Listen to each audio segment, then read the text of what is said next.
Here we are talking about the Houston Dynamo and their upcoming 2020 MLS season. I am here to preview that season on how I think it's going to go for the Houston Dynamo. Stay tuned. At the end of this little segment here, I will be announcing my predictions as of right now, January 23rd, on how I think they will end up at the end of the season. So stay tuned for that. Let's jump right in. Houston Dynamo, very busy this offseason. Lots of moves. A total of 14. 5 players in and 9 players out. We've got a big-time move. Darwin Quintero, traded from Minnesota. The Darwin Quintero, Minnesota United's first designated player, who really changed the fortunes for Minnesota once he came over and turned that club around. A great talent in Darwin Quintero and a huge pickup for the Houston Dynamo. Second, Zarek Valentin, a trade from Nashville. So you'll remember he was with the Portland Timbers, and then once he was with the Timbers, he got picked up by Nashville in the draft, the expansion draft, and then flipped over to the Houston Dynamo. So a nice pickup there for Houston. Also another defender, Victor Cabrera, who was picked up in a trade from Montreal. They also picked up a homegrown player, Marcelo Palomino, and goalkeeper in a transfer from Hoffenheim, Marco Maric. Now, some of the players out, we've got DeMarcus Beasley. Yep, the legend, the USMNT legend has officially retired. He is done playing, so he will definitely be missed for the Houston Dynamo. Marlon Hairston was traded to Minnesota. Joe Willis was traded to Nashville. Romel Kyoto traded to Montreal. Eric Bird, Juan David Cabezas, Tyler Derrick, AJ De La Garza, and Kevin Garcia either had their options declined or are out of contract. So those are the players in, players out. A lot of movement for Houston. Some good players in, but also some good players out. I hate to see DeMarcus Beasley hang up the boots. It was time. He was getting older, so it's time to go enjoy some life, but he definitely had a lot of soccer left in him. He was doing extremely well for the Dynamo there on the right, and has done extremely well for U.S. soccer over the past 15, 18 years, whatever it was. Marlon Hairston also is a decent talent. Joe Willis has kind of been this steadfast goalkeeper for Houston. He's been there a long time, and he is finally moving on.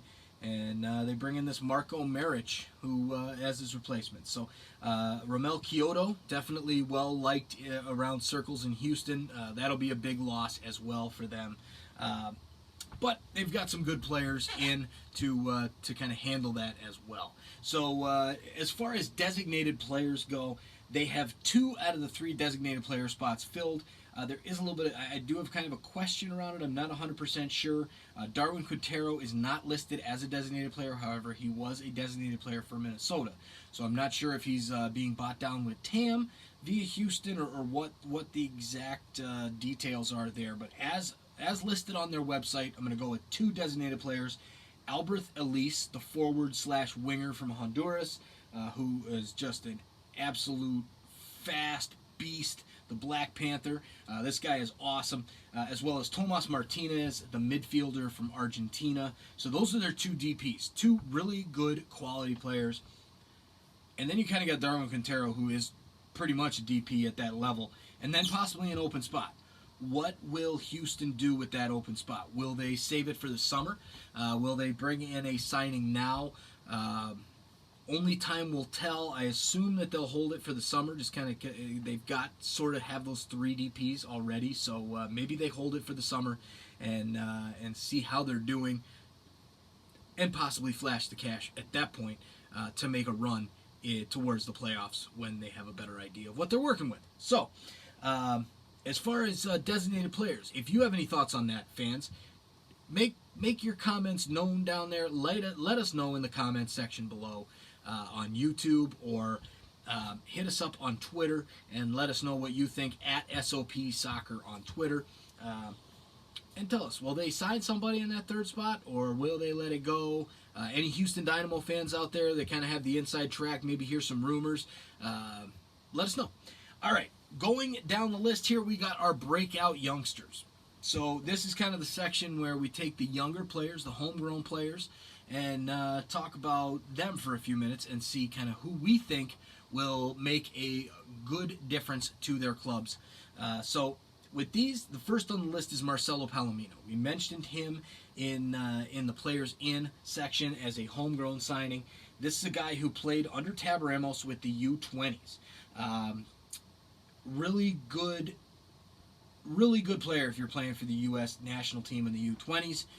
And being familiar with the new coach is definitely a plus for him. So I expect he will get some time, get some minutes, and probably, really have a chance to shine, which I'm expecting he will.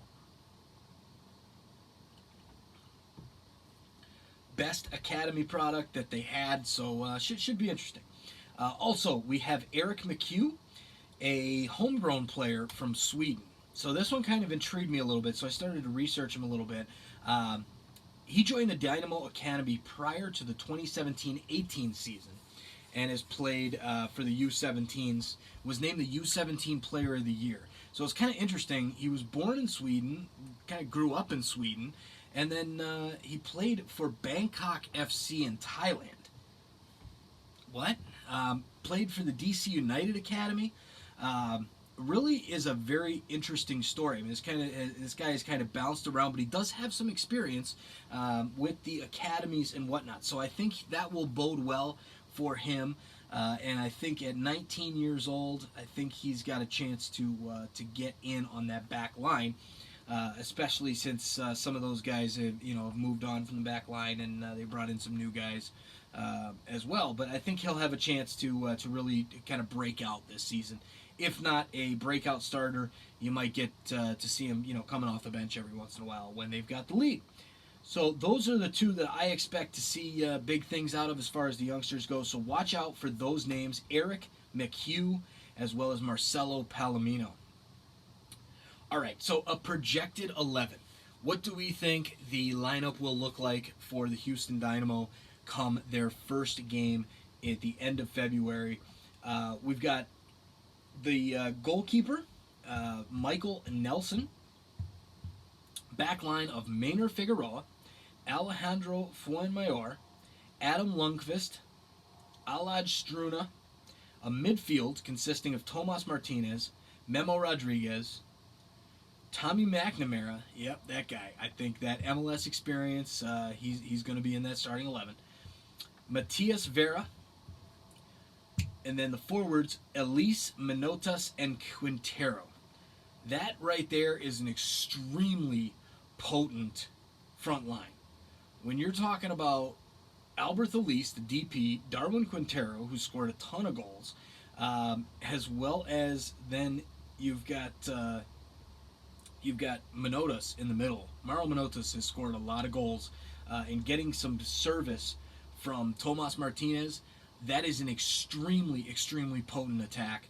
I expect to see a lot of goals scored by the Houston Dynamo this season. The back line is a little bit of a rough spot. That's why I think that Eric McHugh might get some minutes. I think they're going to be a little bit short there. They did bring in Zarek Valentin and Victor Cabrera. So I think those guys might break into the starting 11. So they might replace like Lundqvist or Struna maybe. But that's even sketchy. I think those guys are a little bit older. Valentin's a little bit older. Cabrera has not been extremely a great player for Montreal in his time there. So he might kind of be one of those bench guys, veteran role models that you'll see off the bench. But overall, starting 11 of Michael Nelson or Marco Maric, the goalkeeper they just brought in. And then having Maynor Figueroa, Fuenmayor, Lundqvist, and Struna at the back line, Tomas Martinez, Memo Rodriguez, and McNamara, as well as Elise, Menotas, and Quintero. That offense is going to be good, folks. Next up, we've got the most important player. So, most important player, the way we define it, is that guy that needs to have an amazing season, needs to really step up his game and be the MVP of that club. for that club to be successful. So for Houston to be successful and kind of make a run at the playoffs and really try and make a run in the playoffs, that guy that we think is going to be the designated player, Tomas Martinez. Tomas Martinez, the main thing is, he is the number 10. He's the guy that's going to provide the service. We've watched him play multiple times. Great service, great passing ability, can score goals as well. Good off free kicks. The guy kind of has an all-around game, and really needs to have that big-time season, feeding the ball to Elise down the wings, as well as Darwin Quintero and Mauro Manotas. If you see a lot of assists, main assists out of Tomas Martinez, if he can get probably 5 to 7 goals plus those assists, and you're talking probably close to leading the league in assists, that's going to bode extremely well for Houston. Their backline's a little suspect, so they're going to have to score a lot of goals. So Tomas Martinez is going to be extremely, extremely important to that club's success. So that's our most important player. Kind of a second to that isn't really a player, but the coach, Tab Ramos. He needs to revamp this organization. Not just coach the senior team. He needs to kind of develop the academies and bring kids in. Houston is a huge hotbed of talent for soccer.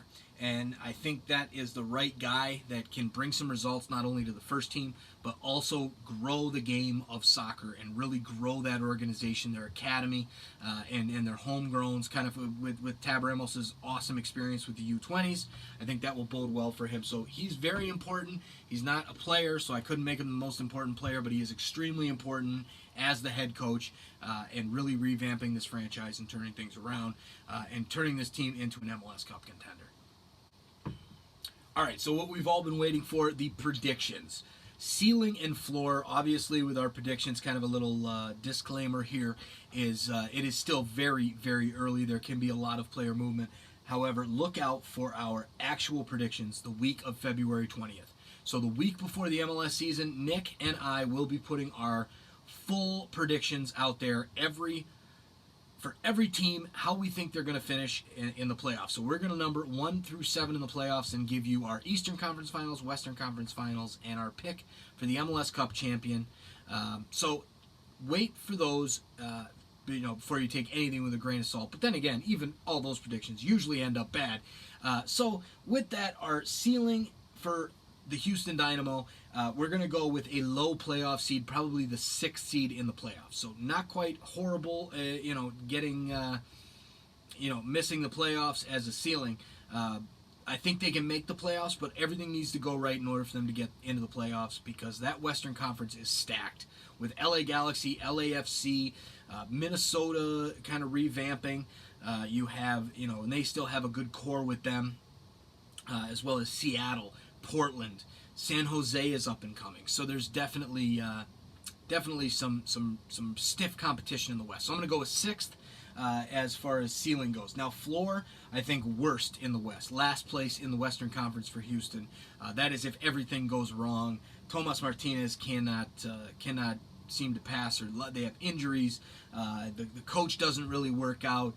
I think the floor for Houston is last place in the Western Conference. So I think personally, I think it's going to be a rough season for the Houston Dynamo. They have a lot of offensive firepower, but that defensive line definitely needs some help, and I think that will be their undoing. So those are the ceiling and floor predictions. So that is our preview for the Houston Dynamo. Thanks for watching. Thanks for listening.